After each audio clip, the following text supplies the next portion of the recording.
Greetings. So we're talking about the project a little bit.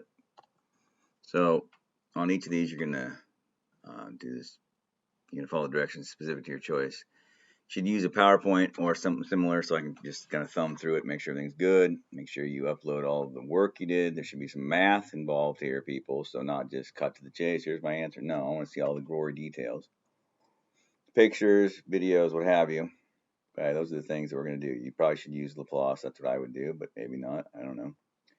So you take a little toy parachute guy, maybe a little army guy, and you throw him off a balcony or similar. Okay, now take a video of that of him falling to the ground. Okay, now you can use a little program called Physics Tracker. I'll have a video up for you, also linked on this assignment to watch. And just be aware that when you use that program, it's pretty straightforward and easy to run. It runs in Java, I think. Whatever, it doesn't take a whole lot to run. Anyway, so you should decide whether the drag is most like CV squared or CV. Read the book, decide, hey, is this little parachute guy going to be going fast enough? Should it be this or this, whatever. Fit a model to it to solve the equations by hand. And how will I know that? Well, here's the idea. You know what the velocity is, right? Okay, well, you know what the acceleration is. So you have the idea that when he first launches, when you first drop him, the acceleration is a constant negative 9.8 meters per second squared.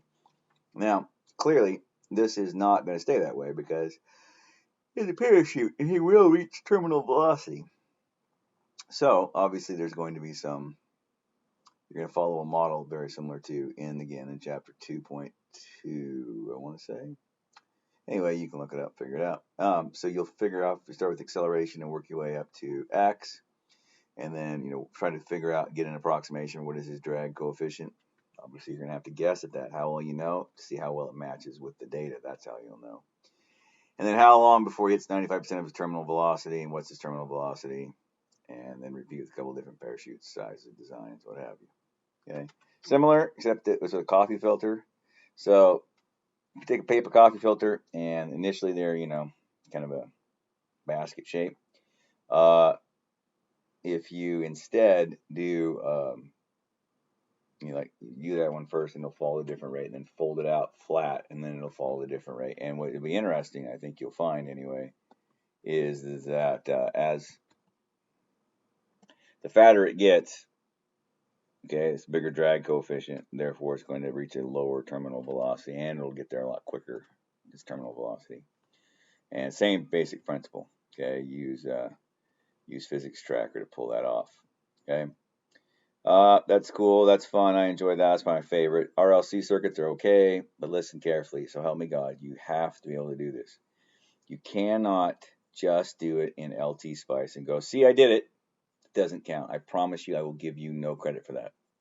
So if you build your little RLC circuit and you have a way to look at and approximate what's going on in it with current, because that's what it's all about. If you can do that, then this one works, okay? If it's all you're going to do is model it in LT Spice, I'm not really excited about that, okay? Now, if you model in LT Spice and you have a way to watch the current in general, say with the current probe or what have you, hey, that's great. Then I'm into this one, okay? But the last couple times I've allowed people to do this one, it's been crappy because all they've done is, oh, there's my little model in LT Spice. Isn't that neat? Well, you didn't do any math. Well, no, because, well, yeah, no, not okay. I need to see the math. I need to see the model. I would like to see a physical model and then model again in the LT Spice program. If you want to do that, knock yourself out. And then the other one is war models. And so Lanchester's laws, they were developed back in the day. World War One, I want to say, maybe earlier than that. Might have been the Civil War. Anyway, it was the idea back in the day. Obviously whoever's got the more guys is going to win, and you can talk about how well they're going to beat on each other. Clearly, this will be a system of equations, and talk about that.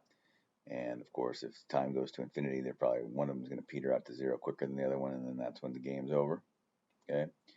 Now we have what's called the salvo model. It's a little different, obviously, because we fight wars differently now. Okay.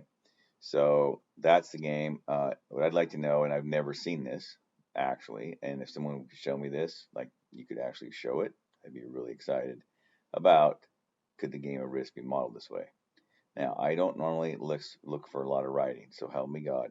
So I do not want to see a lot of cut and pasted from Wikipedia. Okay. Make sure that you're writing it in your own words. Make sure that you're not plagiarizing it and just cut and paste, done. Okay. This is kind of a fun one. There's some interesting reading out there about it. These are not the only two models. There are others. Those are the two most popular, I guess. Oh, well, Lanchester just opened the door for some of the other models. So just be aware of that. Okay. If you do that one, probably 4 to 5 pages is what it would take. All right. Have fun.